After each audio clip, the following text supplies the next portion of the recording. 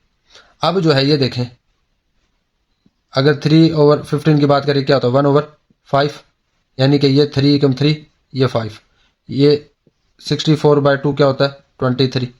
ठीक है, तो ये 23, यानी कि ये बन जाएगा 23/5।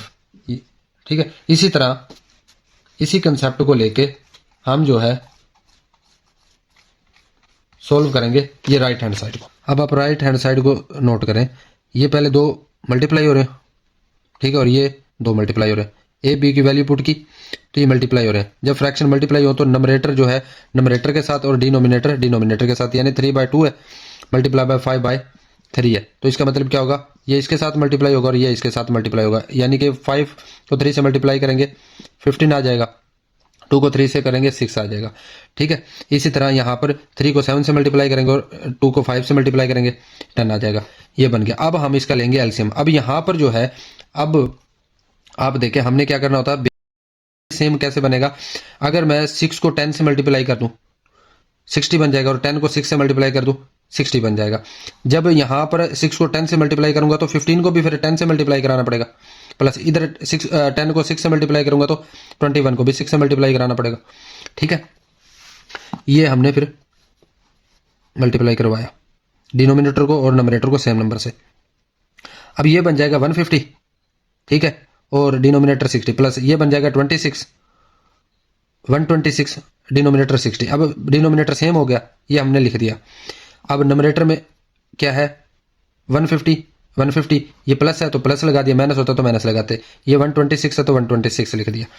अब जो है ये बन जाएगा 276/60। अब ये 2 पे कैंसिल हो रहे हैं, ये भी 2 पे डिवाइड हो रहा है और ये भी 2 पे डिवाइड हो रहा है। ये बन जाएगा 138 और ये बन जाएगा 30। इसी तरह ये अब फिर ये 2 पे डिवाइड हो रहा है, ये 69, ये भी 2 पे डिवाइड हो रहा है, ये 15। अब देखिए ये 3 पे डिवाइड हो रहा है और ये भी 3 पे डिवाइड हो रहा है, ये 23 और ये 5। और दोनों का जवाब क्या आ गया, left hand side and right hand side 23/5। तो आप कहेंगे left hand side is equal to right hand side, verified. ठीक है।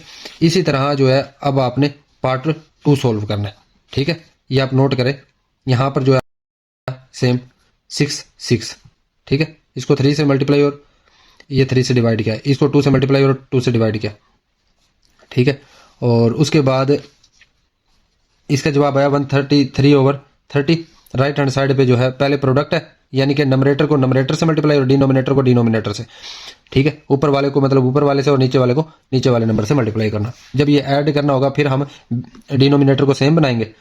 डिनोमिनेटर को यहाँ पर जो है 10 को 3 से मल्टीप्लाई किया 30 बनता है, 15 को 2 से मल्टीप्लाई किया 30 बनता है, यानी कि अब इसको 3 से मल्टीप्लाई और 3 से डिवाइड किया, इसको 2 से मल्टीप्लाई और 2 से डिवाइड किया, ये सेम आ गया 30। ये 30 डिनोमिनेटर में ऊपर वालों को हमने ऐड कर देना, क्योंकि ये ऐड हो रहे हैं। अगर ये सब्ट्रैक्ट होता तो सब्ट्रैक्ट करते, फिर हमारा जो है ये देखे जवाब आ जाएगा same, left hand side is equal to right hand side, verified. हम क्वेश्चन नंबर 3 देखें, इसमें वैल्यूज गिवन है, ए बी सी की वैल्यू गिवन है और हमने वेरीफाई क्या करना है, associative property of real numbers with respect to addition and multiplication.